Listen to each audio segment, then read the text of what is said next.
বাগেরহাটে নিয়ম নীতির তোয়াক্কা না করে অবাধে চলছে অবৈধ বালু উত্তোলন। জেলার বিভিন্ন জলাশয় ও মৎস্য ঘের থেকে বালু তুলে বিক্রি করা যেন নিত্য নৈমিত্তিক ব্যাপার।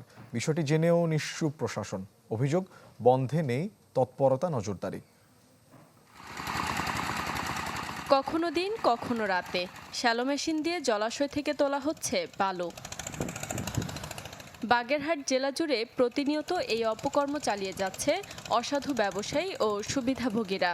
বসতভিটা নির্মাণ কিংবা ব্যক্তি মালিকানা জমি উঁচু করতে প্রতিদিন এ কাজে ব্যবহার করা হচ্ছে শতাধিক মেশিন।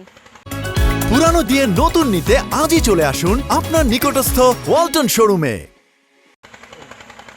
স্থানীয়রা জানান, কোথাও কোথাও সড়কের পাশ থেকে বালু তোলায় ডেবে যাচ্ছে ভূমি।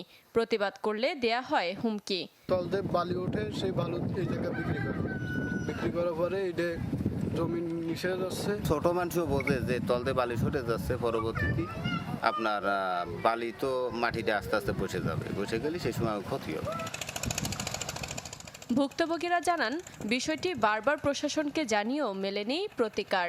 এই দিঘি থেকে স্থায়ীভাবে আমরা দেখছি যেন বালু উত্তোলন করছেন। এই দিঘি থেকে হাফ কিলোমিটার দূরে হচ্ছে জেলা উপজেলা নির্বাহী অফিসারের কার্যালয়। ওনাকে বারবার বলা সত্ত্বেও উনি এর কোনো পদক্ষেপ নিতে আমরা দেখিনি। জেলা প্রশাসনের দাবি, অবৈধভাবে বালু তোলার তথ্য পেলে নেওয়া হয় পদক্ষেপ। আমরা যখনই এটি কোনো অভিযোগ পাই আমরা সেখানে ব্যবস্থা নিই, এবং এটি ঠিক যে অনেক সময় তারা আবার হয়তো কিছুদিন পরে আবার এটি করে। সবাই যদি আমরা একসাথে এই বালু উত্তোলনের বিরুদ্ধে কাজ করি, অবশ্যই দিনে করুক রাতে করুক এটি প্রতিরোধ করা সম্ভব। আমরা জানতে পারলে অবশ্যই তাদের বিরুদ্ধে আইনানুগ ব্যবস্থা গ্রহণ করব। সংশ্লিষ্টদের মতে, যেখানে সেখানে বালু তোলা বন্ধে পদক্ষেপ না নিলে হুমকিতে পড়তে পারে জীববৈচিত্র্য। Desk report, channel 24।